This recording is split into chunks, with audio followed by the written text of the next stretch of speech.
For several days, a US Navy strike group tracked an object that shouldn't have been there. Then it outran fighter jets and disappeared in less than a second. The pilots who saw it had thousands of flight hours. The radar operators trusted their equipment, and more than 20 years later, the Navy still doesn't have a public explanation for what happened off the coast of California. This is the USS Nimitz encounter.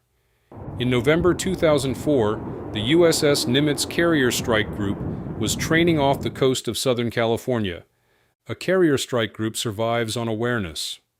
Out in open water, missing even one threat can cost thousands of lives, which is why every contact on a radar screen gets checked, no matter how small or strange it looks at first. Aboard the cruiser USS Princeton, that job belonged to a small team of radar operators, watching the surrounding airspace hour after hour.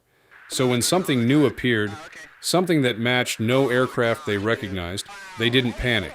They did what trained operators always do first. They assumed it was their own equipment lying to them. It wasn't. The systems checked out clean, and that should have ended it.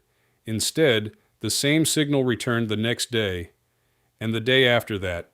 Senior Chief Kevin Day, one of the operators on watch, later said the team kept treating it seriously because by the second day, it had already stopped looking like a glitch. It was starting to look deliberate. And deliberate doesn't explain itself. That kind of consistency didn't stay contained for long. Word moved up the chain of command until officers far above the radar deck were asking the same question the operators had been asking each other for days. Watching from a screen wasn't enough anymore. Someone needed to see it for themselves. So the command made the call that would turn a routine training week into something else entirely. Send pilots out to find it. None of them yet knew what they were about to fly into. The pilots chosen for that flight weren't easily rattled. Commander David Fravor led Strike Fighter Squadron 41, the Black Aces, with 18 years of flying experience behind him. Beside him flew Lieutenant Commander Alex Dietrich, just as sharp, just as steady.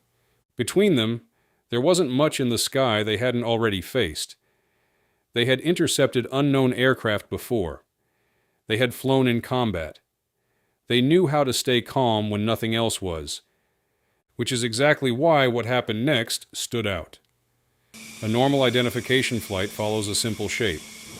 Fly out, confirm whatever triggered the alert, fly back. This mission broke that shape before it even started. Fravor and Dietrich were already in the air on a training run when controllers redirected them. This wasn't practice anymore, they were told. This was real. Then came a question that landed harder than the order itself. Were they carrying live weapons? They weren't. And the fact that anyone had asked told them this flight was already different from anything in their logbooks. As their jets turned toward the new coordinates, almost nothing else came through on the radio. No description, no warning, just a location, and silence behind it. In a cockpit, that kind of silence says more than words ever could. But this is where things get interesting, because whatever was waiting for them wasn't sitting in the clouds. It was down on the water, and it was already moving. The ocean below didn't look right before either pilot saw anything in the air. It churned white in a wide circle, as if something massive were stirring just beneath the surface, even though nothing should have been down there at all. There was no weather event to explain it, no vessel large enough to cause it, just churning water, and whatever was responsible for it, hovering directly above. Then they saw it.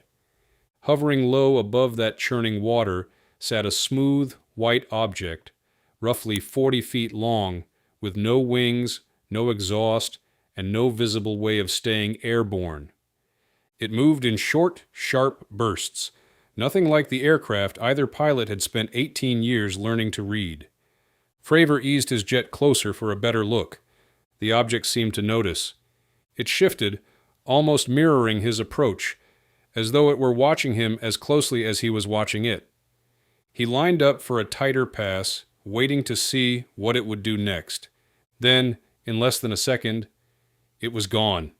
No smoke trail, no engine roar, no slow climb into the distance, just speed that neither pilot could track and neither pilot could explain. Moments later, far across the open ocean, the same object reappeared on radar, as if it had crossed miles of water in the time it takes to blink. Whatever this was, it didn't follow the same rules they did. But the physical encounter was only the first anomaly. What happened after the pilots landed made the mystery even harder to dismiss. Because once the pilots returned, their eyewitness account matched what the radar operators had been tracking for days. Fravor later admitted that all those years in the air had never prepared him for something with no obvious explanation, and that unease was only where this story really began. Most people expected the story to end once the jets touched down. It didn't.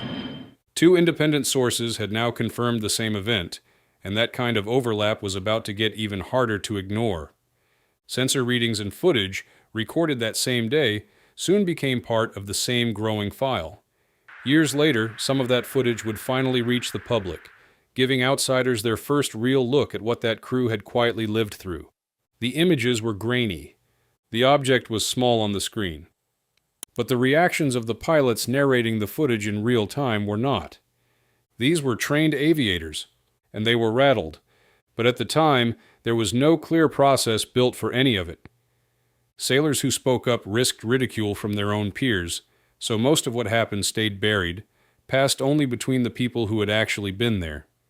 Even so, those involved tried to document everything as carefully as they could.